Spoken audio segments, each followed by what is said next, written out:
No sibling love, that is the promise of sister team San Miguel Beermen and the Magnolia Hotshots as the PBA Philippine finals begins today. The Beermen are looking to cement their place in the league's history with an unprecedented 5-peat, while the Hotshots are out for revenge after losing to San Miguel in last year's finals. And joining me this morning to talk about the best-of-7 series is none other than Sports Desk basketball analyst, PBA legend, point laureate, Coach Ronnie Magsano. Coach, good morning.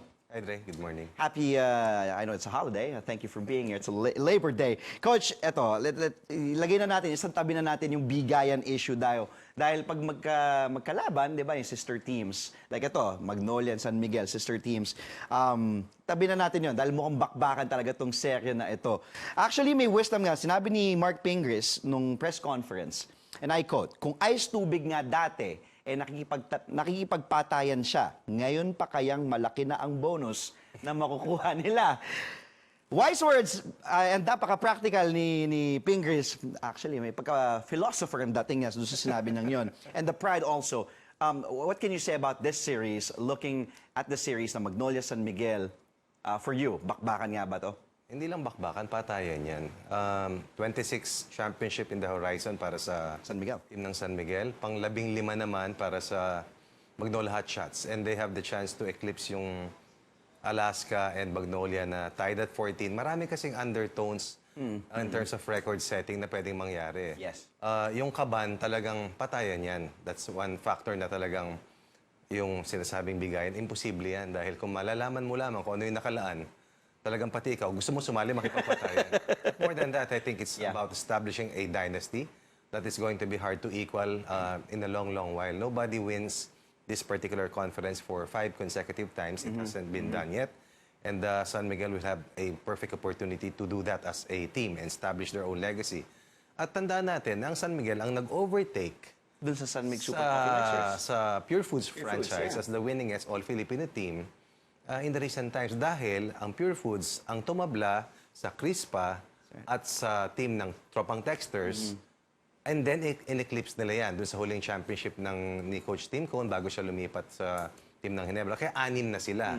Kaya lang, 4 na sunod ng San Miguel. So from 4, naging 8 na. So 2 more than what Magnolia has. So I was trying to read behind yung mga numbers that will be critical also for the series. So maraming pinaglalabanan. Unang championship ni Terence Romeo, unang All-Filipino crown ba Philippine Cup win ba ni Polly? Polly, yeah. Pangalawang championship ba ni Coach Chito Victorero? Pang-7 championship na ba ni Coach Leo Austria? Dami. So those are perfect motivating factors aside from yung tinatawag natin na talagang pambihirang kaban ng bayan.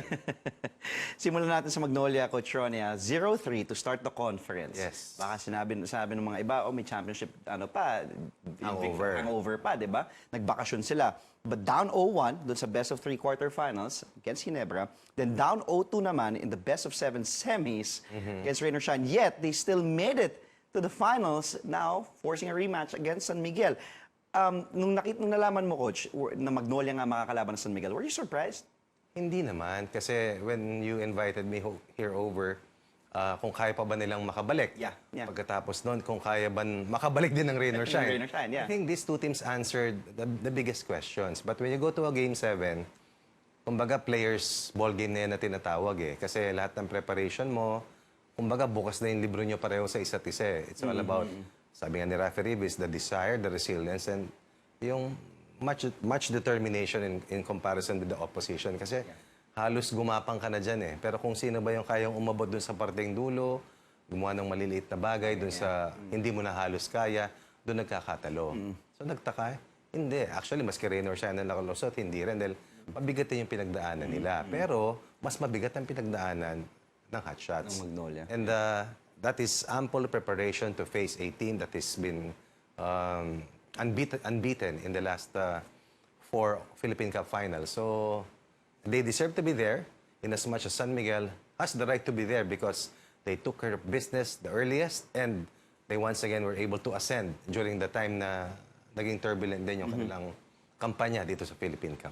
Do you think fatigue will be a factor in the series? Coach Chito refuses to admit that yung fatigue nga will come in play. But San Miguel, rested sila. It's been 6 days. Yes. 5-6 days since they last played. Ito nung Magnolia naman, yun nga pinag-usapan natin, they're coming off this grueling best-of-7 series against Rain or Shine. So do you think this fatigue factor might set in, and to whose advantage do you think papabor ito?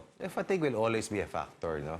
But coaches, they have that ability to deflect, one, distractions, two, yung mindset na fatigue sa mga players. Kasi kumbaga, nandito ka na eh. Ilang hakbang na lang, meron ka pang mas mararating na mabigat na kaban para sa'yo at sa iyong pamilya. So, ang feeling ko ganito, if the series ends up not within 7 games, it will favor San Miguel. If it goes the longer route, I think Hotshots will have the advantage. Okay. So, fatigue will be overcome. But more than that, kasi kailangan, dito sa series na to, hindi pwedeng ma-behind ang Hotshots. Yun ang paniniwala ko. Dahil ang San Miguel, parang kabayo to eh. Pag nakatakbo, hindi mo mahabol. Yeah. Unlike yung ibang teams na kaya nilang pagpigain defensively, I believe that San Miguel has often been overlooked in terms of their defensive abilities. Pero pag kinakailangan, kung ano ang kinakailangan, kaya rin lang ilabas sa tamang panahon. They can clamp down also Pag ginusto nila. Pag ginusto ng San Pag yun ang Miguel. kailangan. Pero itong Magnolia, syempre, calling card nila is their defense. Grabe yung depensa nila. Mapa sa backcourt man, sa frontcourt, their defense is just really solid para sa Magnolia. But how can you stop, yun nga, a juggernaut of an offensive machine, itong San Miguel Beermen? Their defense, stop that. Let's go a few weeks back. Yes. Nung nanalo ang Ginebra sa team na Magnolia in Game 1, nasa 84 points ang Ginebra. In the last 2 matches of that series, 77 and 72. Rain or Shine, when they won the first 2 games, 90 plus per game. Nakabawi ang Magnolia, 3 sunod, they limited Rain or Shine. Sa Game 6, umalo ng, lagay na natin sa 92, 94. Pero in Game 7, Baba nun. ang baba, record-breaking nga. So, paano? Ang gagaling ng coaches si Chito Victorero, si Coach Chito. So they will have to determine a lot of things. Number 1, yung matchups. Number 2, defensive schemes. But the biggest concern there is the record holder in terms of the best player of the conference recipient, which is Junmar Fajardo. Slaughter is a different matchup. The Lasso Painters bigs were different obstacles likewise. But Junmar Fajardo is a different breed. A rare breed.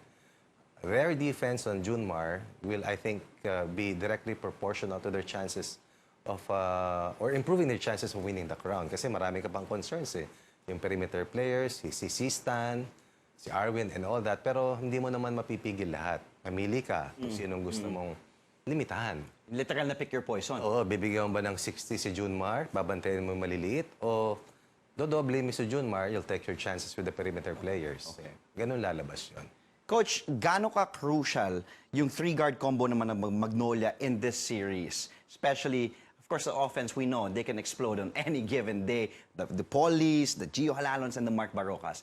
But in this series, offensively and defensively, how crucial will these 3 guards be for Coach Chito? Extremely vital sa kanilang kampanya. The best positive para dito kay Coach Chito, nanalo na itong grupong to sa huling Commissioner's Cup. Yeah. So back-to-back titles ang hinahanap nila. And I think that has prepared them for this tussle, no? Yung bagsak na, nakaka-recover. Talo na, mananalo pa. These 3 have been the epitome of cohesion para sa akin, para sa Hotshots. Re-rebound kung kinakailangan, di-depensa kung kinakailangan. At pag kailangan ni Paulie ng bola, kaya Paulie yung bola. But we have to remember that San Miguel also have multiple backcourt weapons. May Chris Ross na finals MVP ng 2 beses. May Alex Cabagnot na kahit ano kayang puntusan at kayang basagin ng defensive schemes. Huwag natin kalimutan, may Terence Romeo na may ngiti na ngayon sa kanyang muka. At pag komportable si Terence, mas mahirap kalaban kasi nag-fit in na siya. So, I think they may cancel each other out. But of course, yung rebounding ng 3 mga binanggit mong players from the Hotshots, yun ang key eh. Laban dun sa series sa Rain or Shine kasi dun sila nakabalik. At yung pagpiga nila kay LA dating back to the Ginebra series at nasolusyonan nila sila Ray ng Bata, Ed Dakiwag, sila Maverick Hanmisi. Yun din ang tulong kung paano sila nakabalik, nakalamang at tinapos yung serye kontra sa Elasto Painters.